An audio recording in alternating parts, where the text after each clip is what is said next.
खेमका साहब के नाम के द्वारा हुआ था और उसी जमीन का एग्रीमेंट एक केंद्रीय मंत्री के रिश्तेदार या नजदीकी आदमी हाजीपुर में करा लिया, जो एक बड़े रसूखदार माननीय के नजदीक है।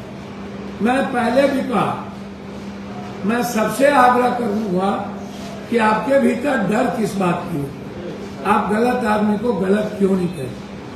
जब अभिषेक उर्फ मस्तू की हत्या एक ही गोली से हुई, उसके पहले खेमका जी की हत्या, उस नौजवान की हत्या मां एक ही गोली से उसी कार में सेम तरीके से हुई और परसों रात में एक ही गोली, सेम तरीका, सेम जगह। याद है आपको, जब अभिषेक मस्तू पर गोली चली, वो मोटरसाइकिल से जा रहा था।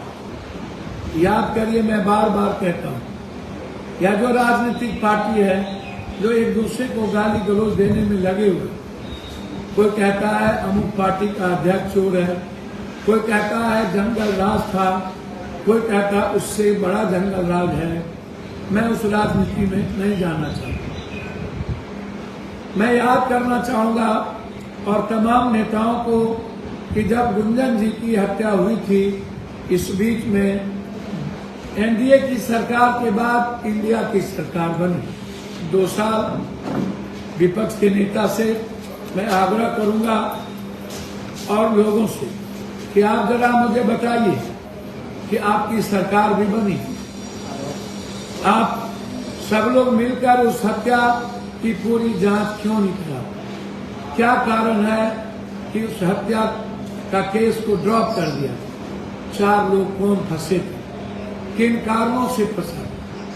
24 से 34 बीघा जमीन का वो जिसका एग्रीमेंट हमारे भाइयों ने की थी, खेमका साहब के नाम के द्वारा हुआ था और उसी जमीन का एग्रीमेंट एक केंद्रीय मंत्री के रिश्तेदार या नजदीकी आदमी हाजीपुर में करा लिया, जो एक बड़े रसूखदार माननीय के नजदीक है। मैं पहले भी कहा, मैं सबसे आग्रह करूंगा कि आपके भीतर डर किस बात की हो, आप गलत आदमी को गलत क्यों नहीं करें, आप सच बोलने की हिम्मत क्यों नहीं करें? क्या मार देगा? क्या आपकी जिंदगी जीने आया है? मैं तो चाहता हूं कि मैं आज मारो कोई, मैं लड़ूंगा। मैं कहां डरता, मरने तो आया, मरना भी चाहता, मारने वाला तो हो कोई। मैं तो लड़ रहा हूं, मैं सच बोलूंगा। मुझे इस देश के 140 करोड़ जनता से सिर्फ भगवान की तरह मैं उसके लिए खुशी देखना चाहता, मुझे कोई मतलब नहीं। बस मैं उस 92% लोगों से प्रेम करना चाहता हूं जिसकी जिंदगी 8 से 10 हजार रुपया महीने की, मैं उसको बदलते देखना चाहता हूं। उसके अलावे मेरी लाइफ का कोई औचित्य नहीं। मैं बार बार कहता हूं, पहले भी कहा, उस गुंजन की हत्या में अभिषेक उर्फ मस्तू और चिंकू और 2 आदमी, ये कौन? वो 2 शूटर हाजीपुर से पकड़ के लाए गए। अभिषेक और मस्तू को किसने फंसाया? क्या वो इस केस में इन्वॉल्व थे?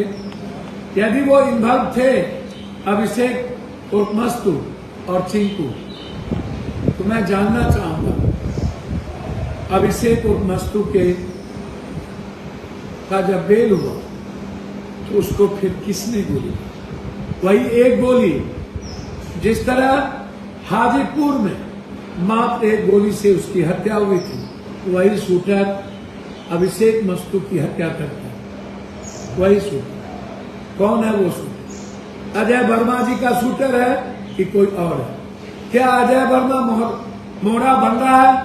मैं पूरे बिहार के और डीजीपी साहब से कहना चाहूंगा, आप अजय वर्मा के सारे कॉल डिटेल पुराने निकालिए, इनका लोकेशन निकालिए, इनका रिश्ता किस किस के साथ, कौन कौन पदाधिकारी इनके साथ जमीन का कारोबार, कौन कौन नेता इनको मोहरा बना के कारोबार करता है। पटना में, पटना से बाहर इतने दिनों तक किसके संरक्षण में अजय वर्मा जीते रहे, और 10 दिन पहले इस मोहरा बनाने के लिए क्या अजय वर्मा को जेल भेजा गया? अजय वर्मा इतने दिन पहले इस बीच में क्या वो वहां रंगदारी नहीं वसूलते थे? क्या अजय वर्मा का वर्चस्व नहीं था? अजय वर्मा बिहार के कौन से पदाधिकारी के सानिध्य में नहीं थे? क्या उसकी पूरी जांच नहीं होना चाहिए? आपसे मैं जानना चाहूंगा, जब अभिषेक उर्फ मस्तू की हत्या एक ही गोली से हुई, उसके पहले खेमका जी की हत्या, उस नौजवान की हत्या मां एक ही गोली से उसी कार में सेम तरीके से हुई, और परसों रात में एक ही गोली, सेम तरीका, सेम जगह। याद है आपको, जब अभिषेक मस्तू पर गोली चली, वो मोटरसाइकिल से जा रहा, चलाने वाले लोगों को गोली नहीं लगी, पीछे बैठने वाले लोगों को मात्र एक गोली लगी। उस मोटरसाइकिल पर 2 आदमी थे, या तो ये चला रहा था, या तो वो बैठा था, या तो वो चला रहा था, ये बैठा था। गोली सिर्फ एक को लगी और सेम जगह पे लगी, और एक ही गोली में उसकी मौत हुई। जब हमारे कल एक बुजुर्ग, मैं जानता हूं, मुझे पता है, मैं नाम शायद मेरे लिए थोड़ी गुस्ताखी हो, लोग बोलेंगे कि आप कहेंगे कि आप डायरेक्ट कैसे जाने, लेकिन मैं इतना जरूर कहना चाहूंगा, क्या हाजीपुर का वो 24 से 34 बीघा जमीन इन मौत के तांडव का कारण तो नहीं बनता जा? उसके पीछे क्या एक बड़े नेताओं की भूमिका नहीं है? कई पदाधिकारियों की भूमिका नहीं है? कौन लोग? क्या पुनपुन में भी इधर हमारे मित्र ने कोई जमीन ली थी? मैं जानना चाहूं। मैं अपने मित्रों के बारे में एक बात, जो हमारे बीच नहीं रहे, जो कुछ दिन पहले भाजपा के सदस्य थे, और मुझे आश्चर्य लगता है, मैं इस बात को कहने में फख्र करता हूं कि क्या कारण है कि भाजपा से उनको अलग हटना पड़ा। गोपाल खेमका जी एक दवाई की दुकान से बिहार के सबसे बड़े कैपिटलिस्ट बनते। उनके परिवार ने उनसे कहा था 2 साल पहले बिहार छोड़ दे, सब कुछ दे। मुझे नहीं पता, पटना के जितने अस्पताल खास तौर पर बड़े लोगों का है, उनमें सारा सामान खेमका जी के द्वारा दिया जाए। लगभग खेमका जी की पूंजी भी ऐसे अस्पतालों में लगी। लगभग जितने अस्पताल होते हैं, गोपाल खेमका जी के द्वारा व्यापार उनके बीच किया जाए।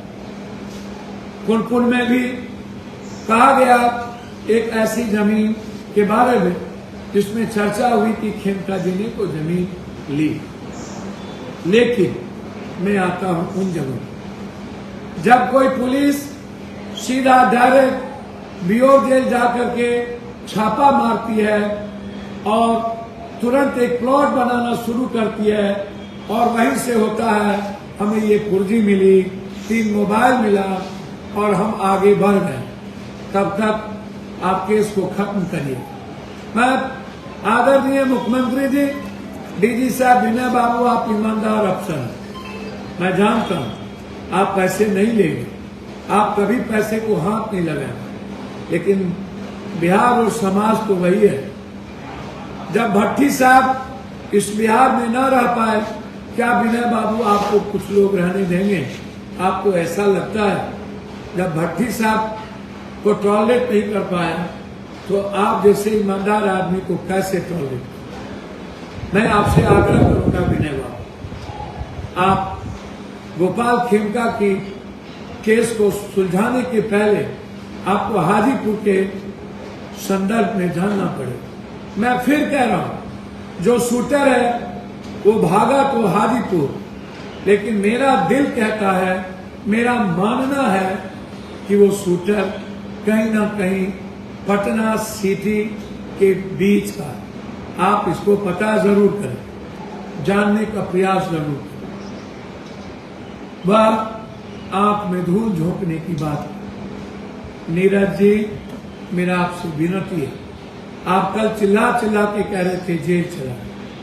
आपको पता है साक्ष्य के अभाव में वो तीनों आदमी बरी हो गए, एक की मौत हो गई, और मारने में वही शूटर, जो शूटर गोपाल खेमका के पुत्र को मारा, और उसमें वही जमीन। नीरज जी, जांच करिए, आपको बहुत हिम्मत है, सच बोल लेते।